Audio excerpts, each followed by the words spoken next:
Hey, welcome everybody to another episode of the Unreasonable Art of Living podcast. I'm your co-host Gerhard, joined with Justin today.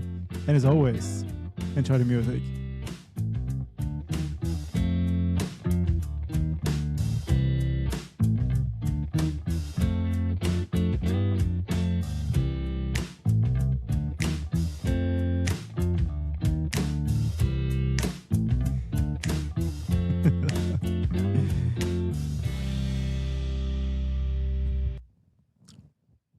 Welcome everybody. You didn't add anything to the song this time. No, I did not. What happened? I would have been just giggling. We do a lot of giggling. We did a lot of giggling. Hey, welcome everybody. First and foremost, we hope you're doing fine wherever you are right now. What's up, Justin? So would you. What's up? What do we have today on the plate of this beautiful episode?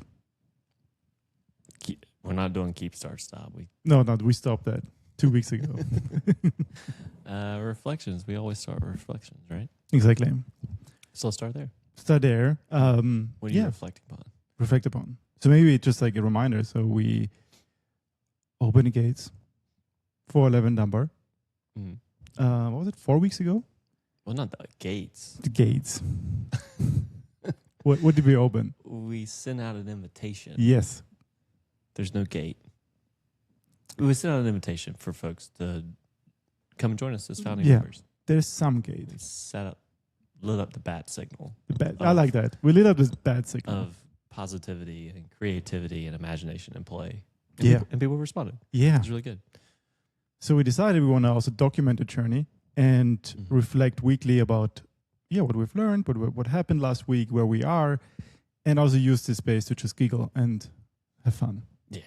Exactly. Nonsense. Let's use our imagination and sometimes talk about stuff that matters. Yeah, sometimes.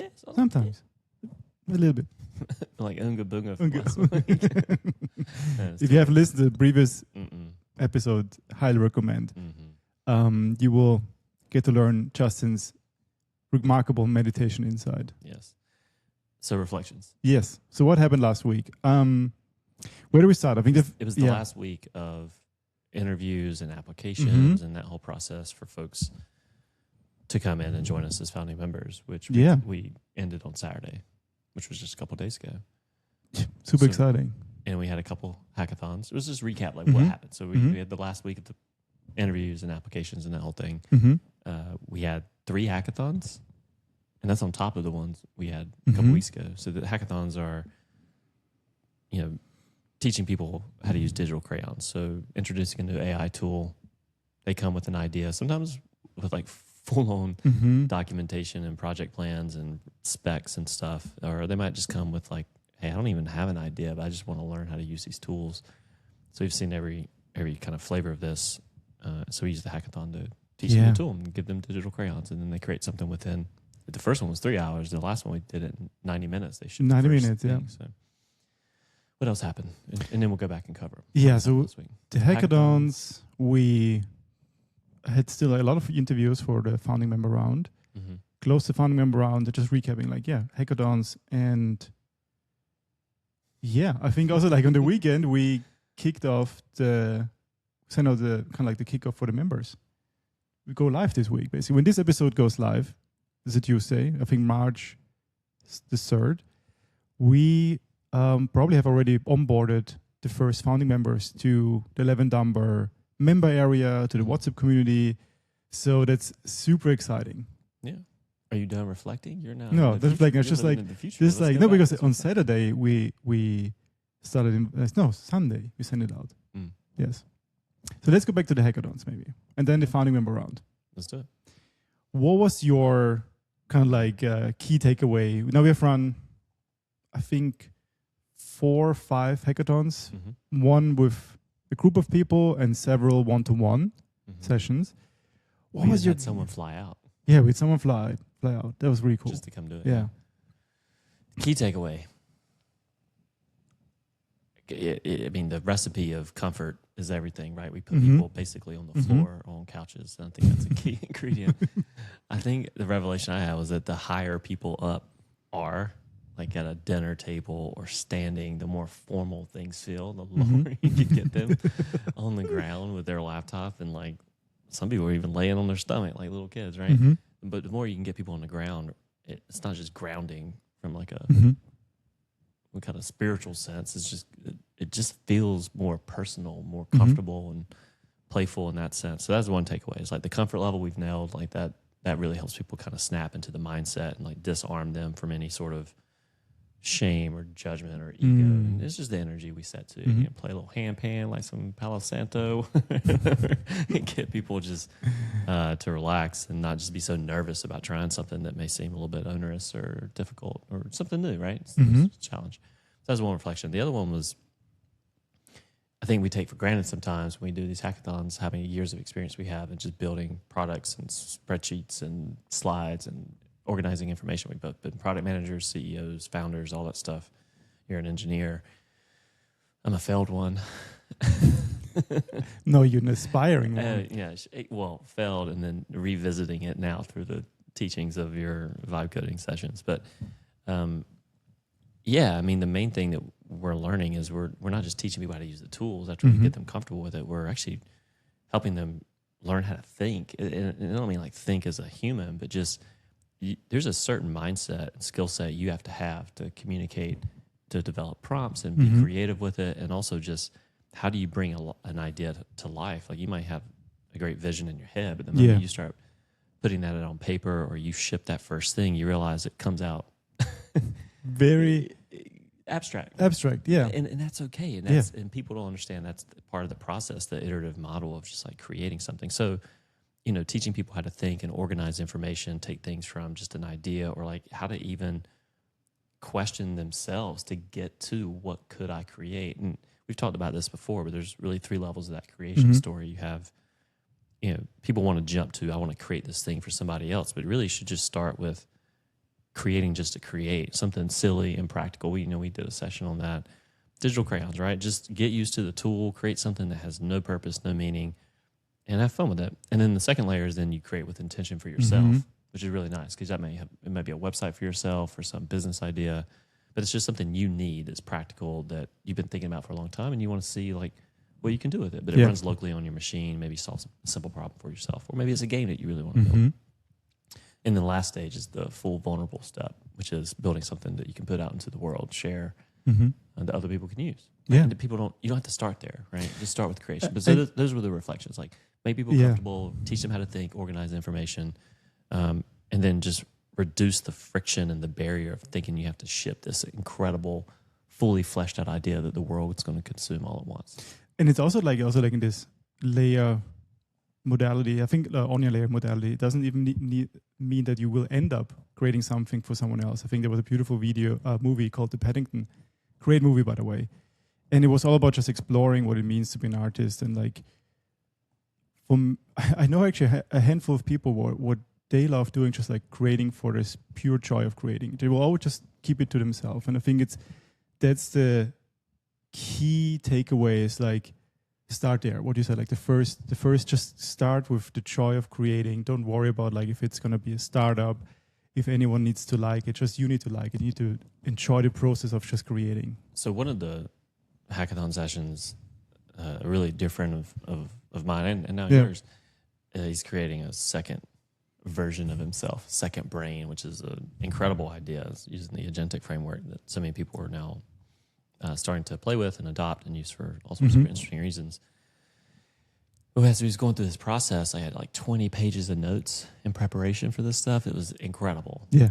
But hadn't yet built a visual representation of like, how do you think about like, what the data in, the data out, like what's the benefits and features. So I had to build what one of my mentors taught me probably 15 years ago. It was a butterfly slide. And butterfly, big wings on the left, there's a middle thing, and then there's big wings that's symmetrical on the right. And on the left side, it's just data in. So I was like, what are your data sources? Let's just visually represent, email, text messages, CRM, what are all those things? And in the middle is like, okay, what problem are you solving? What's the benefit, the so what to you? Does it save you time, make you money, responsive to clients, whatever that thing is? And on the right side, it's what actions can you take? What can you automate? What are you going to do once all the data's in? what do you want to do, right? And as soon as you were there, so as soon as he lit that thing, it was a beautiful looking, slide or diagram, whatever you want to call it. His butterfly came to life. And he was like, "Oh my goodness, I can immediately see like the first thing that I should prioritize now to actually ship and focus there." And then that came up again on the one yesterday where the guy was building, young, hungry, smart dudes came in with this like 15 pages. So he works at the gym I go to, and he had an idea for a fitness app. I was like, "Hey man, come in prepared, and we'll show you how to do this." He's like, "Really?" All he had experience was with ChatGPT, and he came in with 15 pages worth of documents that he had built with ChatGPT. And we were just basically trying to like frame with him, like, how do you think about what this could look like? Like, look at other solutions in market and all this stuff. And by the end of that, he had shipped something that looked pretty awesome. Pretty awesome. And I think like to build on this, I think few additional reflections was it actually Stanford D School, the Stanford Design School, which was founded by the founder of IDEO, it's like the biggest design consultancy firm. And they're also like the fathers or grandfathers of human-centered design. I think one of the key mindset or methods, they always say like prototype fast, because like you can have like this very long plan, very like right about the thing, but as soon as you build something that is tangible and you see, then you start to understand what you really want to build, what you really want to express, because otherwise it's just words and in your head. And I think what we're teaching here is like, yes, the tool, the agentic tool, be it Cloud Code or Codex or Open Code, it's just the tool you're using. But I think how to use it, how to think about it, it's a way, how do you say, bigger field we actually tap into and empower people to reactivate this creative muscle as a natural builder, as we all are. Yeah. Something else, another observation is that it used to be like you needed master's or PhD level expertise in this stuff to ship and an experience to build something and get it out. And now I think like, bear with me here, I'm just making this up as I go on the fly. But now you just need like middle school level competency of kind of experience and training to get something to bring it to life. And that's kind of what I mean by that. It's like folks just need like the kindergarten to 8th grade 0 to 1, 0 to 1.5 lessons around what tools can I use? What are the models? What's the chat agents versus the build, the developer tools? What's plan versus build? Like, what's the front ends? What's the back ends? Like, how do I even just do it?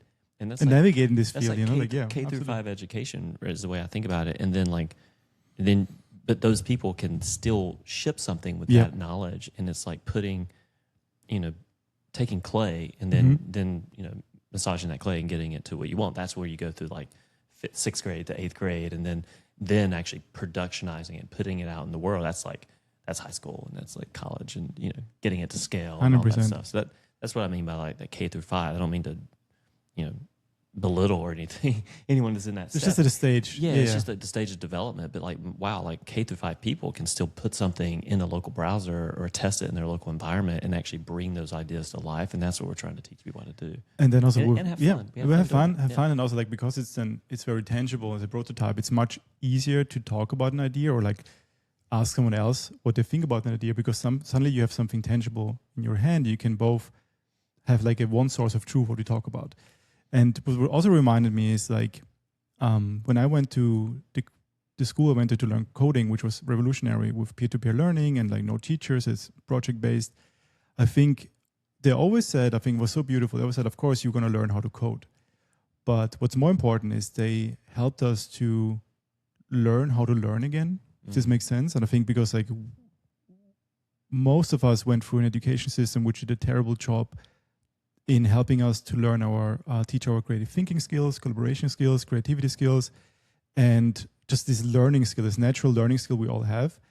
And what I've seen again is hackathon actually is the same thing happens again. We help people to remember that they're natural builders, they're natural designers, they're natural engineers, they're natural learners. And I think that was for me the most inspiring moment every time we did it. Yeah, we all have the muscle. Yeah. It's just atrophy, I guess, or it's just not used in this way since probably middle school or high school for many people in this creative way. Exactly. But it can be trained. It can be trained and be taught.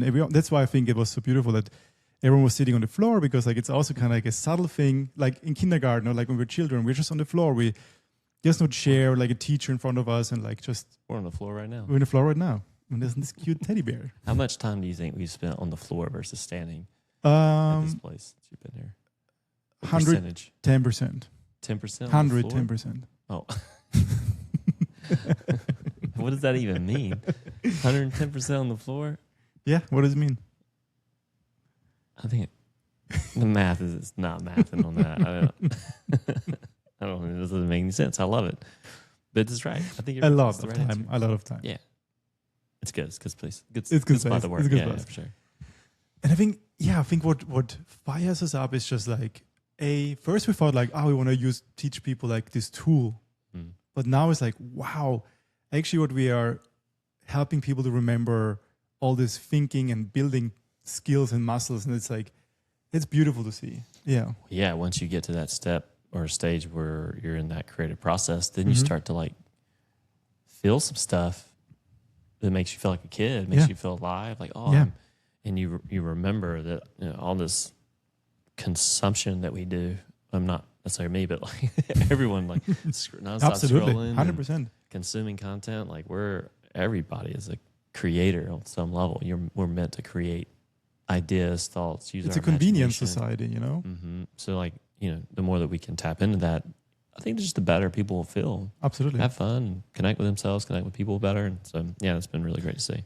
And just like to tie this all together, I think what the core notion of LM Dunbar is like play. And I think, again, it's not about like, again, playing a game, it's playing mindset. It's like sitting on the floor, having this mindset to experiment, to try things out, to tinker. And I think to be curious, like be fearless. Be fearless, yeah. Like the novelty, like reignite the novelty thing in your brain and make you fearless to conquer that and approach it. Not 100%. Be curious, not judgmental, as Ted Lasso says. But yeah, exactly. So approach it with fearlessness. Approach it with fearlessness, and I think this is again the takeaway. What we did in person with hackathons revalidated our core belief in comfort, play, and learning. Mm-hmm. And I think that was a beautiful takeaway last week. Just we want to continue doing those hackathons. And sometimes people bring awesome snacks and food too, man. I didn't want to bring it up, but the food, the burgers, and the dark chocolate pretzels, which you fed me. Do you? Oh, hold on now. Wait. Do you not eat dark chocolate pretzels? You don't get those? Of course, but I mean they were so good. Oh yeah, I don't know what brand. Oh, maybe it was because you fed me. I don't know why you keep saying it like that. You were deep in the throes of helping someone fix a problem. Yes. In the hackathon. And I made sure that. So kind. That's why it tasted even better, because it was delivered to me with kindness and love. Well, some tightrope before I start throwing that stuff at your face. Let's not overindulge here. Should we share about our high five or for another time? That's like secret handshake. Secret handshake. Yeah. True. It's an 11 Dunbar exclusive handshake. We don't have it yet. We're just it's work in progress. We try to find unique ways to annoy one another with different types of high fives that are just increasingly awkward, just strange and awkward, and it's been really fun. Yes, works well. There's a lot of them. There are many ways to do it wrong. Surprisingly many ways. No, there's really only one way to do it right, I guess. Quick release. Quick release. Just frequency, hit the note and get away. Anything else, you linger too long, it doesn't feel good. Anyway, okay, that's a reflection. How do you think, out of curiosity, how many global disputes could have been avoided with a proper handshake? With a proper handshake? Yeah, or because there was a weird handshake, and they were they would fly home to the countries this handshake. Hold on. It's a terrible question. It's not a great question. It's a terrible question. One that I think ChatGPT would love to help you with. This sounds like right up. I think it's alley. Or Gemini. I think it's Gemini actually now too. We're using all of them. In fact, what's been fun? These hackathons, we kind of force ourselves to learn a new tool when we go through it. So we try a different way, open code and Anthropic stuff and Claude and Gemini, like Codex. Yeah, like so we've. I can't wait when we tap into now, like fully using OpenClaw for 11 Dunbar. It's going to be fun for us to OpenClaw lobsters. Once we use the lobster, we've dabbled with it. We dabble with it, but I think that's going to be epic once we kind of like play around with it. Oh yeah, and then teach again. I think that's the cool thing. But not for like building text message responses. It's going to be so much sillier and ridiculous than absolutely. That. Yeah. Ooh. And we also learned how to make longer than 15 seconds Sora videos. Oh man, that was sweet. That was cool. We're going to be teaching people that left and right. Like basically, do we want to spoil that? Not yet, but like it just was also another thing, like how we tap or play around with this. Yeah. We're making cartoons, and full-on cartoons with characters and stuff, and learning how to do that. And we might publish some of them on YouTube. Let's see. It's for members for now. It's for members for now. But we're going to teach people how to do it as well as part of it. It's like, so this isn't just about like developer tools and learning how to launch software programs. Yeah. So we're trying to test them with all these things. Exactly. But not in the way that they're necessarily designed to be used. We're trying to think outside the box and use them for like imaginative and creative purposes. Not like, I need to use this to build a deck or use this to build some business plan or something like that, right? I think that's more fun. Well, it's not more fun. It's just a different approach. It's a different approach, but I think this is our playful approach to experiment, like really being at the edge of what's possible and like try things out, and then like you can apply this for anything you want. One thing actually forgot to mention is like, which was also very clear in the hackathon thing. Like, there's so much things that we automate with tools, but we talked about this in every episode basically. That this doubling down on trusting your own taste and acquiring your own taste and developing your own taste will be more important than ever, because I think even like all the agentic tools, ChatGPT, they give you very generic answers when it comes to like coming up with really unique, creative solutions. Gives you a lot more. Once you start doing this, it gives you a lot more respect for just engineers and developers in general, for how much and creatives they have to think about stuff, and the creatives that go into having really good design work and really good taste. Like when you just have to do it yourself. And what do we tell them, people? Like, what's a very simple way to start developing acquiring taste when they think about they want to build? We always say this. Like go out and see what kind of products inspire you. You know.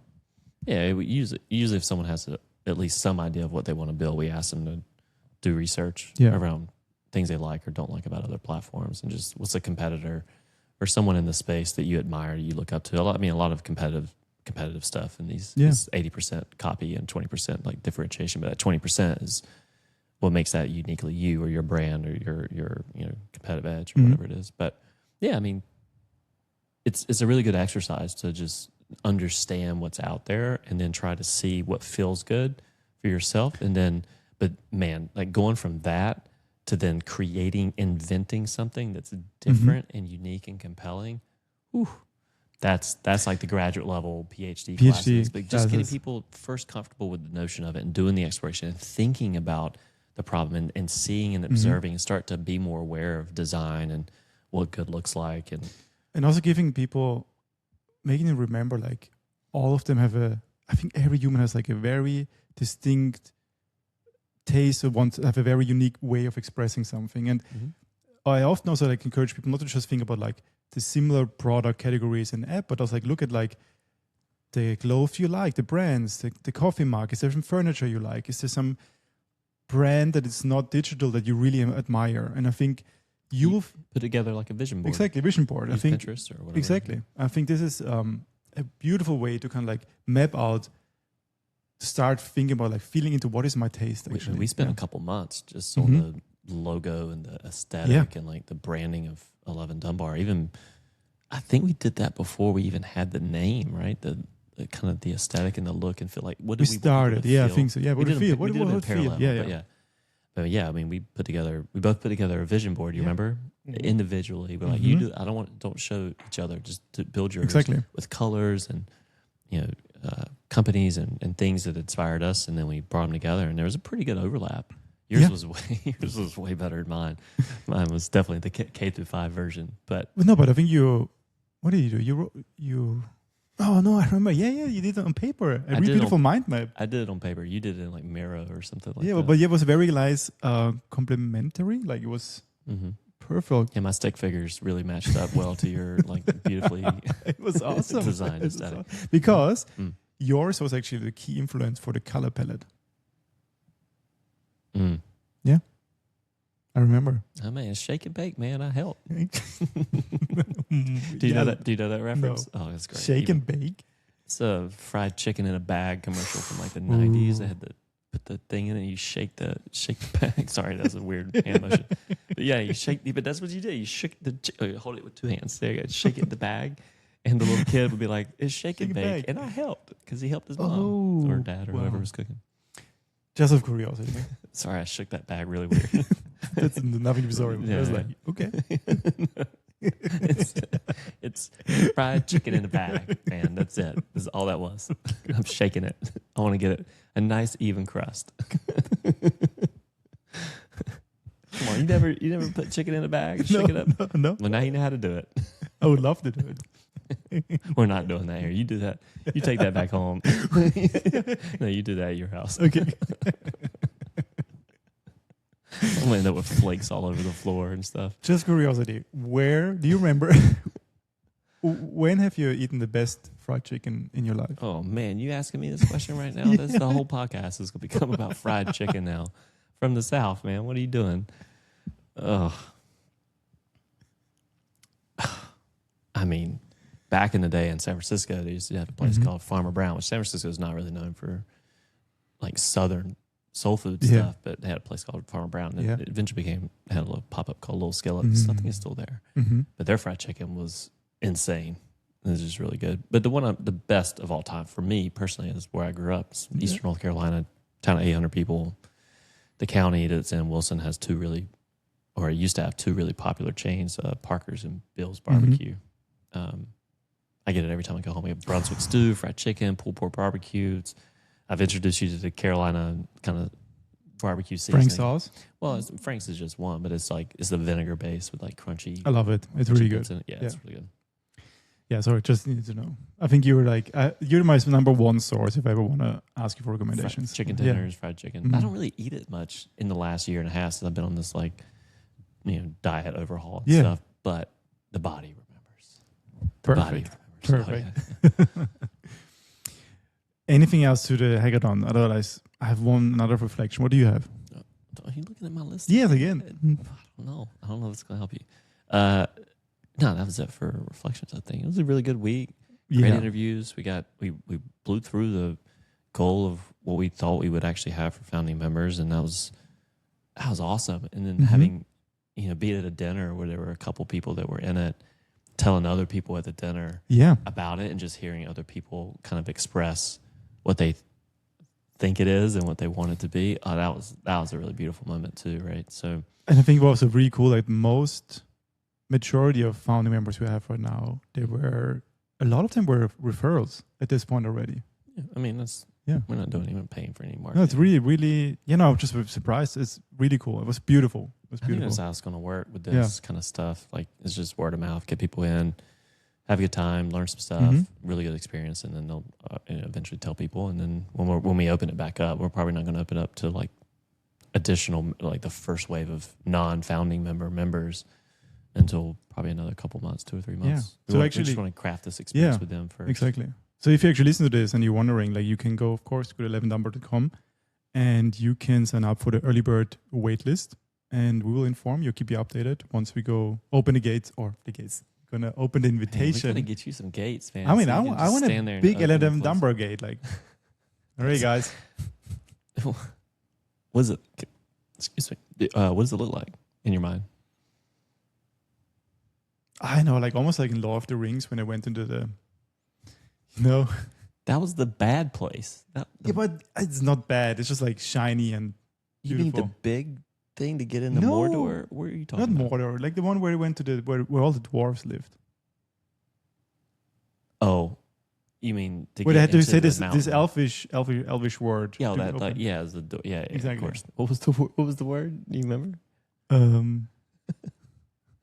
It's the test, nerd test.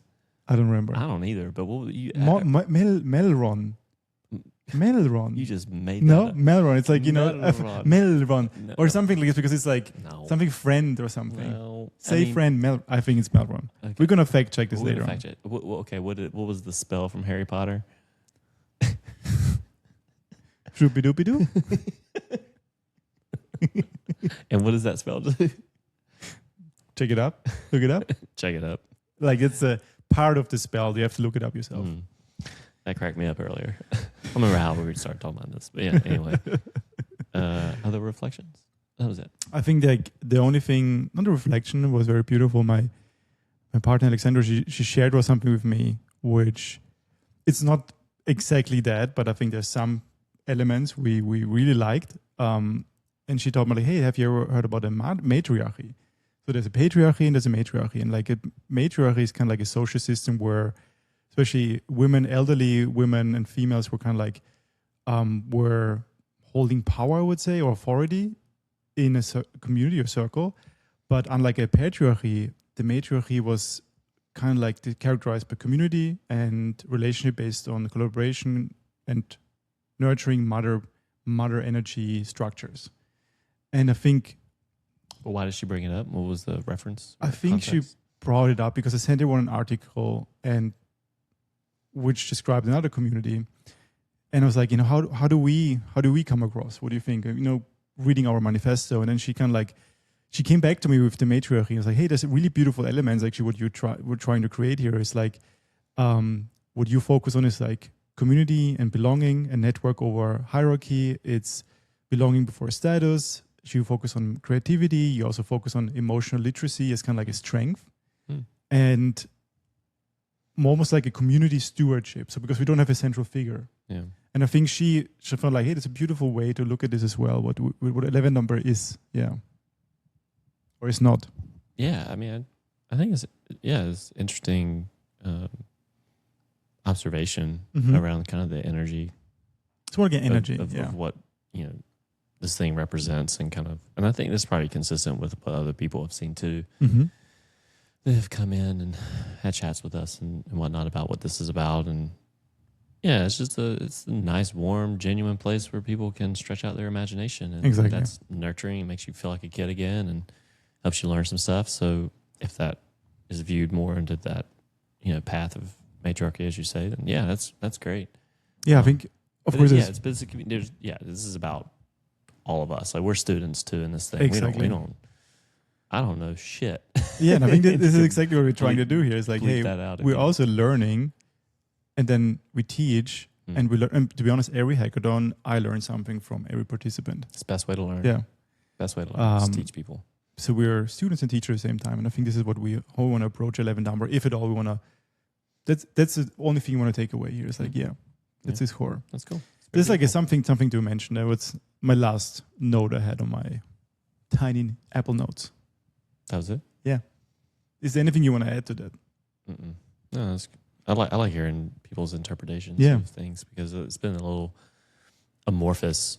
I mean, it's also what we're doing here has also evolved over the last couple months too, and what it's growing into now.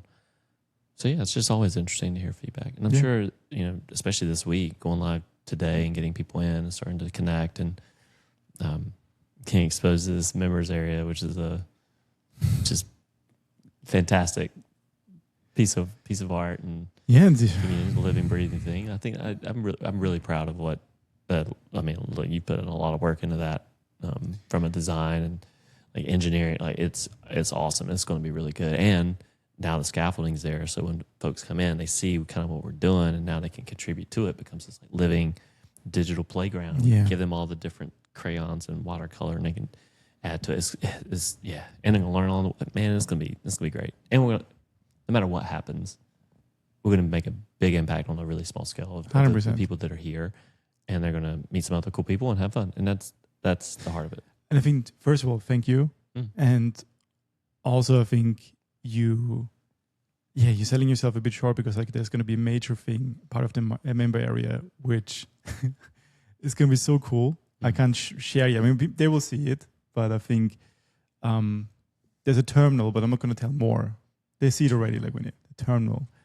But I think, man, I think that's going to be. It's just such a cool example of here's the scaffold of a playground, and what you created there is going to be so epic. So I can't wait for members to get inspired and try it out.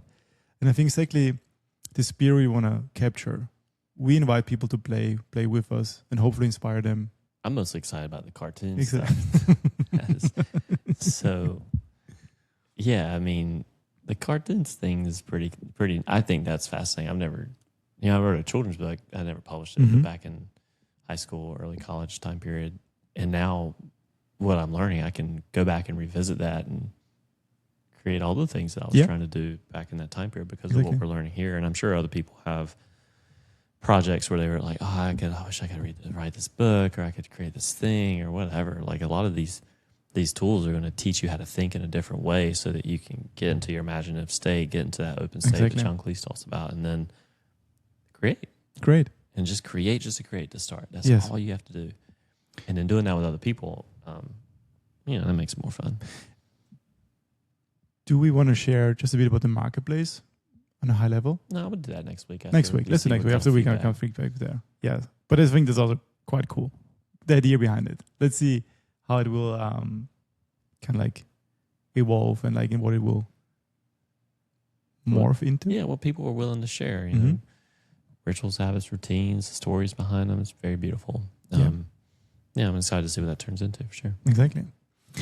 Anything else you want to talk about this week? It's a big week. Big week. So I was like, I think we both was a bit tired. We had like long days, little sleep, but it's amazing, all of it. You just lay down after this. I'm gonna play you a little song on the handpan, man. Yeah. And send you to a. I love it. In the evening when you play handpan and I'm just zoning out there, it's like, yes. Well, this is my way of zoning out. You're zoning out, like meditating with your eyes closed. I'm here just channeling my little Malte Martin, doing it, and as I find it relaxing. It's great. It's beautiful. Let me think. I think there was like the biggest reflection for last week. Hackathon. We're closing the founding member round, opening up waitlist for early birds, which is now live. And that'll go live like in a couple months, like exactly live. 2-3 months probably. We really want to build a very strong foundation first. Yeah. And then opening up the next invitation. Not the gates. Oh man, I want a gate. We might have to build on the website like an animated gate. No, there's no gates. That's going to look like it's some weird. We're not doing that. We can't do gates, man. You keep you where you live. You can go in and out of the gates. Keep us gate free over here. We're free range. There's gonna be free range. There's gonna be a hidden gate somewhere. No, and behind the gate, there's free range. No, there's no gate. There's no gate. Stop talking about the gate. There's no gate.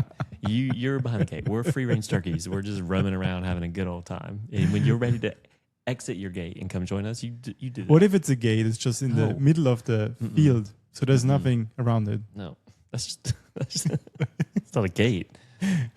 It's just whatever material that is. It's like a Stonehenge or something. Yes. Okay, I like that. This is a block. It's just a block. So we open the block. It makes no sense. Exactly. This is what you need: sleep. Yes. You'll get it. Perfect. I don't know when, but you'll get it. Any other reflections on your end? No, I'm just excited about the week. Yeah. Beautiful weather. We've got a fun week ahead. We'll see what goes. We'll see folks next week. And we'll have, I'm sure, more silly things and more feedback around how things are going and what we're building. And also just the first week of people coming together and doing. We'll have our first town hall next week with the whole. For this Saturday, yeah. Yes, that'll be good. It's going to be good. Yeah. Anything call to action for anyone who's listening? Just keep on building. Keep on building. Try stuff. Don't be shy. Thanks for watching. Thanks for listening. Of course, if you want, join the newsletter to stay in the loop. And yeah, we can't wait to share how the first week of having members in Dunbar going live, how it went. Awesome. Perfect. All right, Justin. Thanks so much. My favorite. Let's do the favorite. My favorite one. The best one of the early ones was. Oh wait. It's just no wait. It's the thanks. It's just a wipe, a backhanded wipe on the fist bump. Just thanks.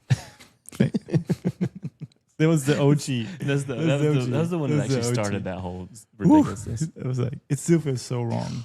So it feels so bad. wrong.